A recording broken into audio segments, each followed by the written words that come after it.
USA. Good crowd here, as usual, over 40,000. Getting a little bit warmer as the day has gone on. Temperatures in the 50s. And in lane 6, as promised, Team USA. We see Brianna Nelson here as the leadoff leg. This is her first appearance at Penn Relays as an emerging elite. Last year she was here as part of Texas's winning team on the 4x4 at Penn Relays. And right next to them in lane 7, as you would expect, Jamaica. Interesting team here. Day, Hall, Leroy, and McPherson. Three of these young ladies were part of the 4x400 meters last year at the Commonwealth Games that brought home the gold medal. So Jamaica is contending in the 4x4 relay. Take a look at the lane assignments. We saw Team USA in lane 6 and Jamaica in 7.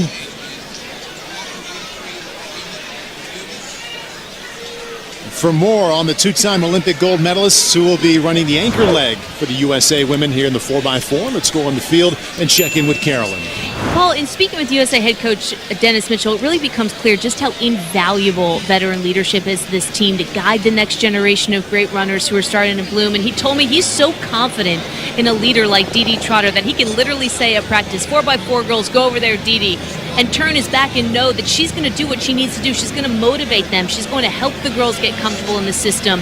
And he said, you know, the same goes for Justin Gatlin with the 4x1. These veterans, Wallace Spearman among them, are with the young athletes all the way into the call room before a race when Mitchell isn't there. He told me he simply could not think of trading that kind of leadership. Dee Trotter is really an inspirational athlete, and I got to speak to her yesterday as well, and I've run with her for quite a few years. And she's rebranding herself and really running for the people for the next couple years. She's really excited about sharing her gift and her talent with the world in a way that's different than the way she's done it in the past. What's the best thing about her as a runner that you noticed, not only as a fan watching her, but you said that you've run with her and trained with her as well? She is a very intense athlete. She's not going to give up. No matter what happens and what position she hands that stick off of, it's still going to be a race when Dee Trotter gets that stick as the anchor leg. Greetings everyone and welcome back. I hope you are all doing well today. Let me ask you something. At what point do we stop calling Jamaican's success as a surprise and start calling it a system? Think about it for a moment. Winning once might be luck, winning twice could be talent, but winning generation after generation, that is something completely different. It makes you stop and wonder, doesn't it? So, what is Jamaican doing that the rest of the world still has not figured out? Is it the coaching? Is it the culture? Is it the mindset? Or is there a secret ingredient that keeps producing champions after champions? Well, that is exactly what we are going to explore today. So, stay with me because this conversation might change the way you look at Jamaican athletics forever. So, guys, continue watching this video until the end, then I'll come back with more comments. Is just as strong as it was when you were a young athlete, and that's where I think she has the advantage. She knows exactly what she needs to do to be successful at that level. The first young lady in lanes all the way. The second young lady will run that turn in lanes and then break for the ball. Nike women's 4x400 meters. Dee Trotter will be running the anchor leg.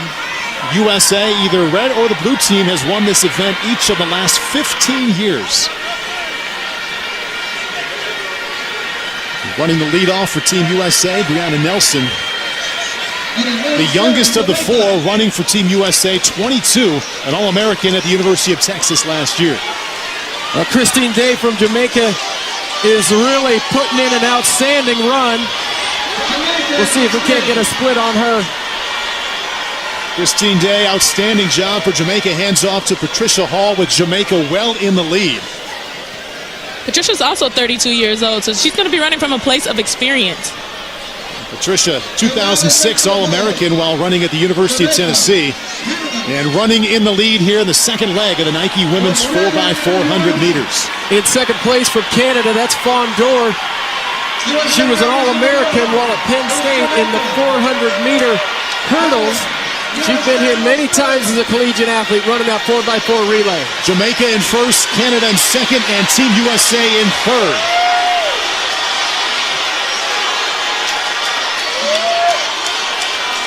Well, that's little Shapri Romero, formerly from the University of Arizona. She didn't even know if she'd run competitively in college till Fred Harvey got his hands on her. She turned out to be an outstanding college runner. Excellent second leg for Shapri Romero from the USA team. Anastasia Leroy from Jamaica, age 27, in the lead. And Janelle Hayes just behind for Team USA. Canada has slipped back to third place. Well, Jamaica has a lot of experience.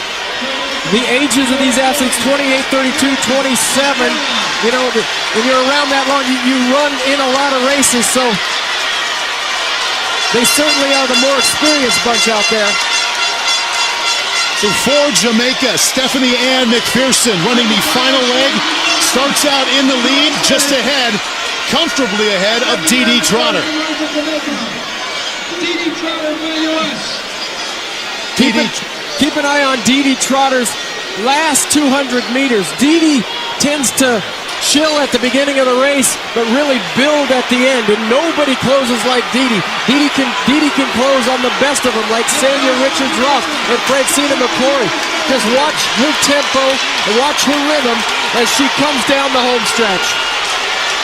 Stephanie Ann McPherson holding on to the lead right now for Jamaica. See what Dee Trotter can do coming down the home stretch. Dee said her training's been going well, and she's looking to put down a good race here.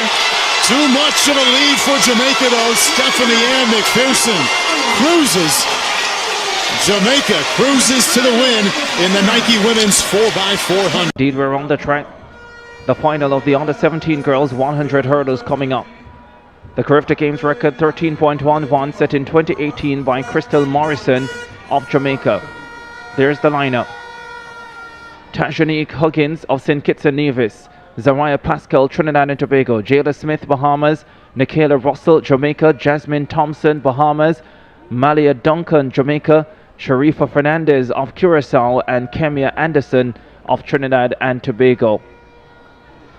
The athletes in lanes 7 and 8 just making their way back to the start area as we get ready for this final.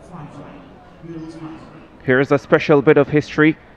The last 5 titles in this event have not only been won by Jamaicans, they have been won by athletes from the same high school, St. Jago. Let's start in lane number 1. In lane number 1, Tajanique Huggins of St. Kitts and Nevis, 14:99 seat time coming into this final. Trinidad and Tobago, Zariah Pascal will hear the loud cheers from the crowd. They're hoping that will spur on to a big performance in this final. Jayla Smith of the Bahamas, 14:63 seat time. No qualifying in this event earlier. Nikayla Russell of Jamaica, one of 2 sub-14 runners in the field, certainly favored for a medal. Jasmine Thompson of the Bahamas, 14:55 coming in. She is in one of the center lanes, lane number 5. Here's the defending champion, Malia Duncan of Jamaica, trying to make it 6 in a row in this event for her high school as well. That would be a super achievement. Fernandez of Curacao goes in lane number 7. And rounding out the field, you'll hear loud cheers again for Kemia Anderson of Trinidad and Tobago. Final of the under-17 girls 100 hurdles. 2018 and 2019, Crystal Morrison won the title. In 2022 and 2023, Brianna Davidson and Malaya Duncan, who is in this field, won last year. All athletes from St. Jago High School in Spanish Town, Jamaica. Must be a record to have such a hold on any one event at the Carifta Games. Can Duncan, like Morrison and Davidson, successfully defend?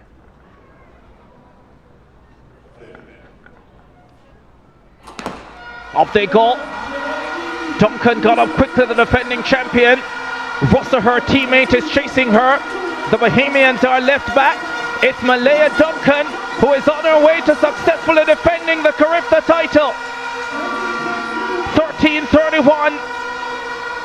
And for the 6th Carifta Games in a row, a young lady from St. Jago High School, representing the land of wood and water, will stand atop of the podium in the 100 hurdles for under 17 girls. 1-2 for Jamaica.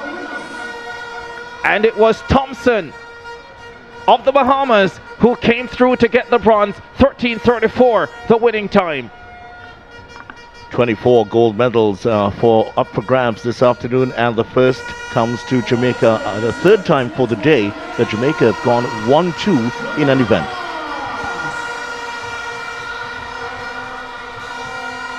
Confirmation of the bronze medal for Jasmine Thompson of the Bahamas. 14:33.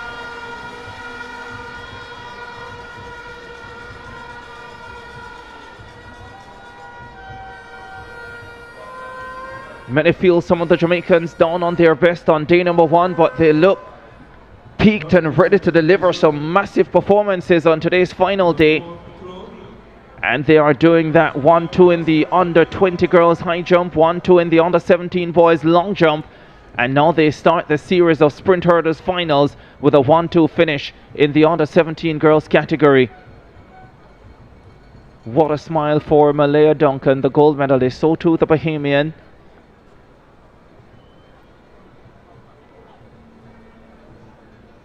Nicaila Russell of Jamaica. Here's another look at it.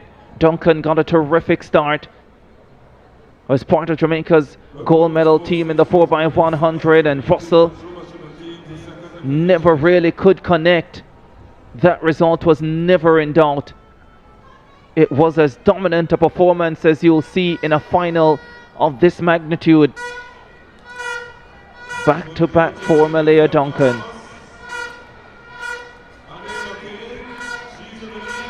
Here's confirmation of the final results in the 100 hurdles for under 17 girls. Negative 0.8 meters per second, the wind speed. Duncan successfully defends at 13:34. Nicaila Russell completes the Jamaican 1-2 at 13:71, with Jasmine Thompson of the Bahamas taking bronze at 14:33.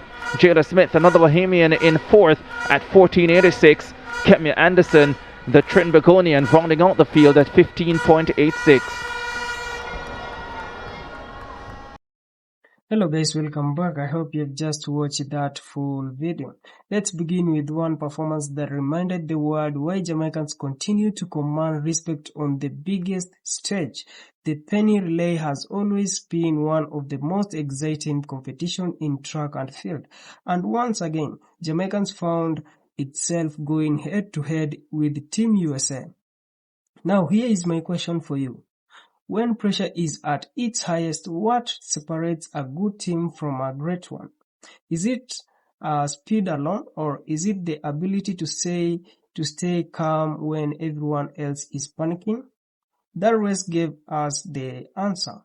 Jamaica's women's 4x400 meters relay team didn't look nervous. They didn't look rushed. They looked prepared.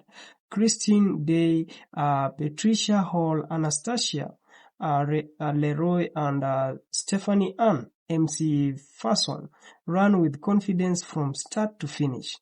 Every baton exchange was smooth. Every athlete trusted her teammate. It almost looked effortless, but we all know performance like that don't happen by accident.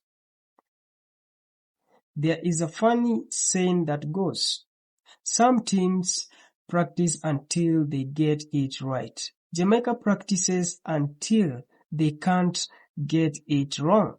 It may make you smile, but doesn't it also make you think? Because when you watch Jamaicans relay things, everything seems to happen naturally. Yet behind that smooth performance are countless hours of hard work that most people never get to see. Now let me ask you another question. Have you ever noticed that the most experienced people often look the calmest. Whether it's a pilot landing a plane, a surgeon performing a difficult operation, or a firefighter rushing into a danger, confidence usually comes from preparation.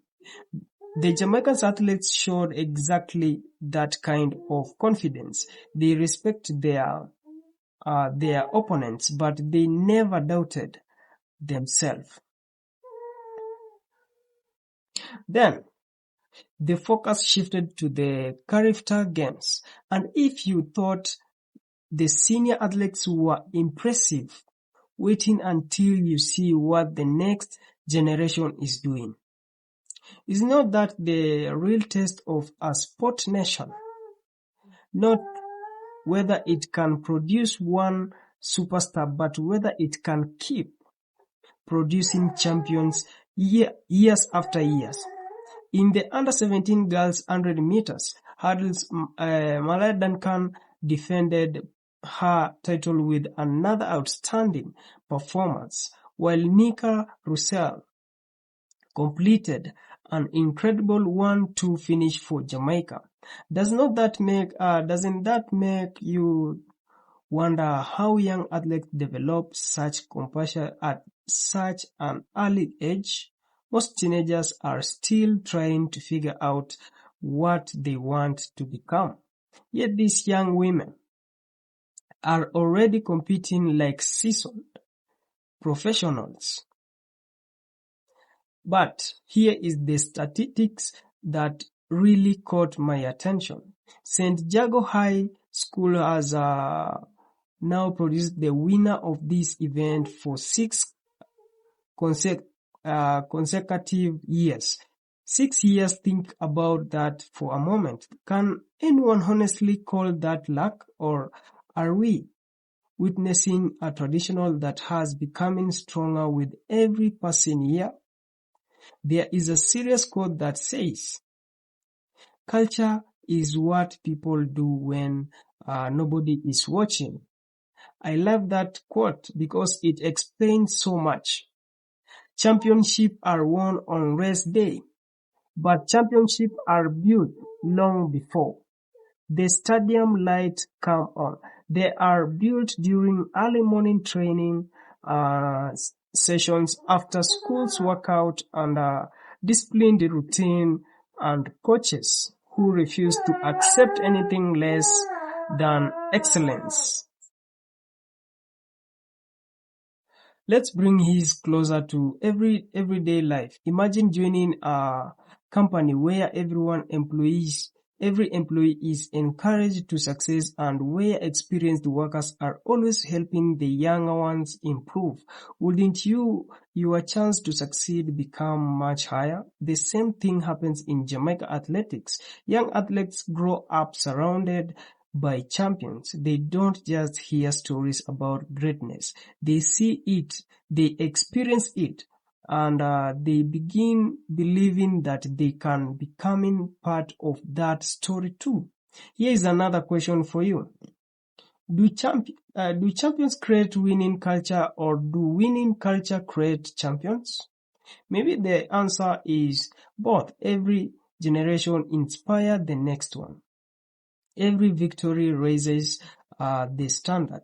Every young athlete wants to become the next name that the world remembers.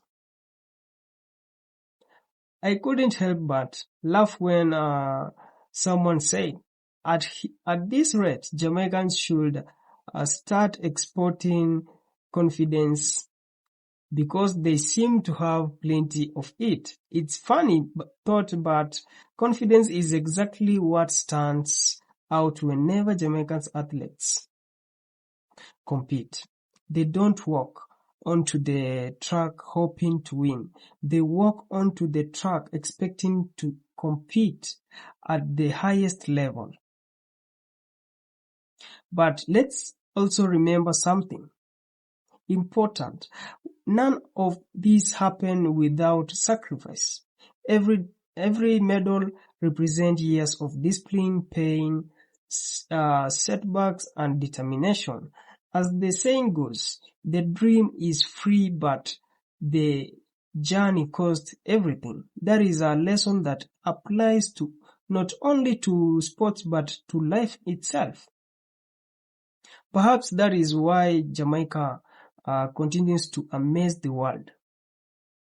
The country is not relying on one superstar to carry the flag. Instead, it has built a system where one generation inspire the next one, where schools develop talent, where coaches nurture potentially, and where young athletes grow up believing that wearing the black, green, and gold on the world stage is something they can actually achieve.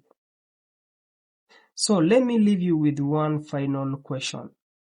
If small island nation can build a system that keeps producing champions decades after decades, what can the rest of the world learn from it?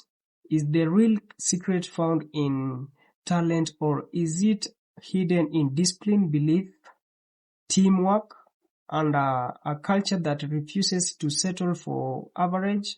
Thank you so much for watching. And if you enjoyed today's discussion, don't forget to subscribe, like, and also comment. And stay safe. I'll see you in the next video. If you have not subscribed, please remember to subscribe, like, and also comment.